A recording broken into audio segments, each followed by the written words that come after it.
Ավետարանում մեր Տերը Հիսուս Քրիստոս ասում է. երբ որ ողորմություն ես անում, քո ձախ ձեռքը թող չիմանա ինչ է անում աջ ձեռքը։ Այսինքն ո՞րն է ձախողակ ողորմությունը, ո՞րն է հաջողակ ողորմությունը։ Այստեղ շատ խորը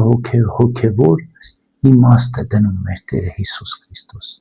Սուրբ Գրիգոր Տաթևացին ասում է. եթե մենք աղքատին կերակրում ենք, մեկ ձեռքով պետք է կերակրենք, թե երկու ձեռքն են։ Եթե մեր Տերն ասում է ձախ ձեռքով մի արա ողորմությունը, ձախը դրեցինք հետևը, աչով վերցեցինք, ճաշ տվեցինք կամ ուզում ենք մեկին շոր հագցնենք, տգլորա։ Ինչ անենք, մենակ աջ ձեռքով անենք։ Չէ, բնականաբար այստեղ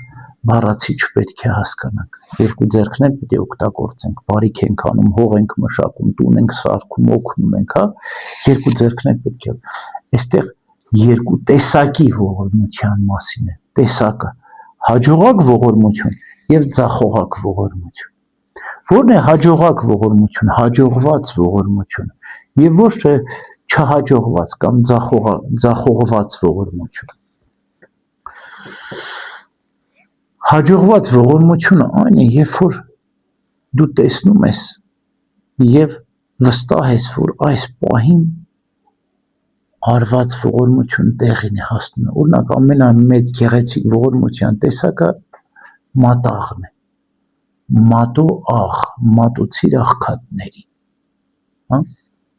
Երբ որ դու տանում ես մի կարիքավորի,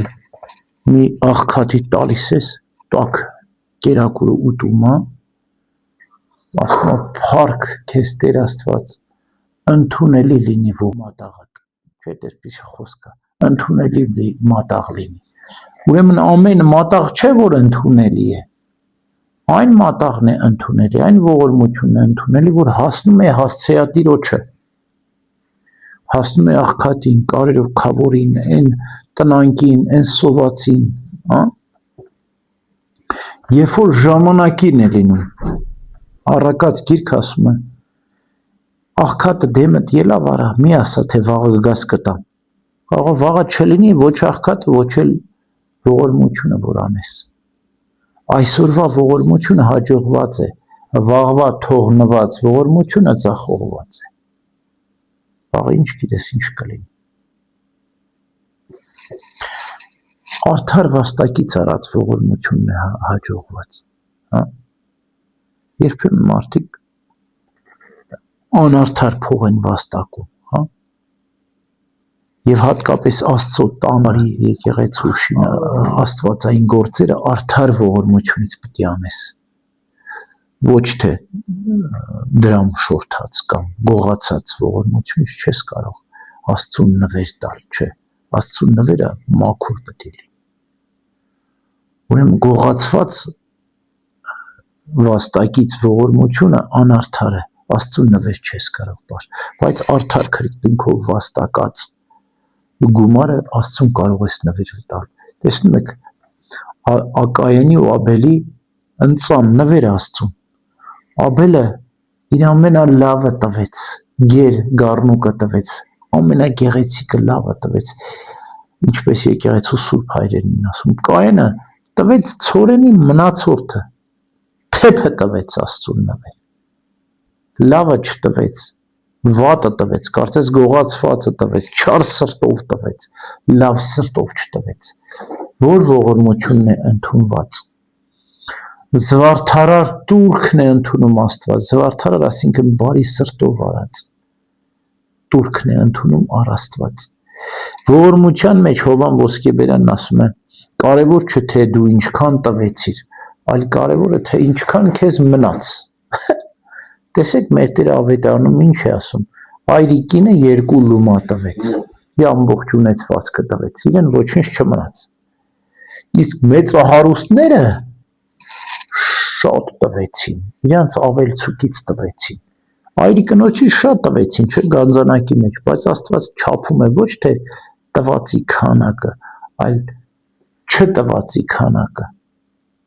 մնացածի քանակն է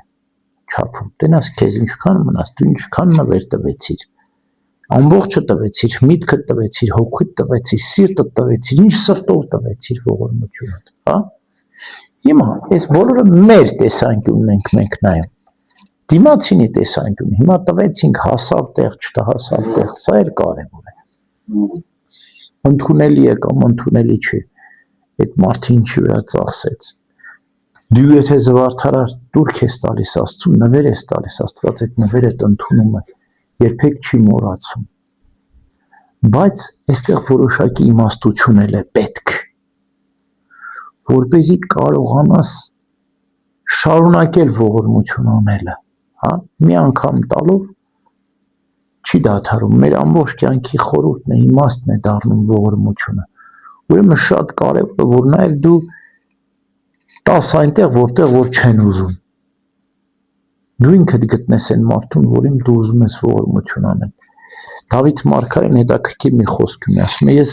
մանուկ եւ ծեր դարձա եւ չտեսա արդարի որդուն մուրալիս։ Արդարը ոչ միայն արդարը չի մուրա, այլ նաև արդարի որդին չի մուրա։ Եթե ինչ-որ մեկը հասել է մուրացկանության, ինքը փող է մուրում, ուրեմն ինքն Աստծո վրա հույսը կորցրել, Աստված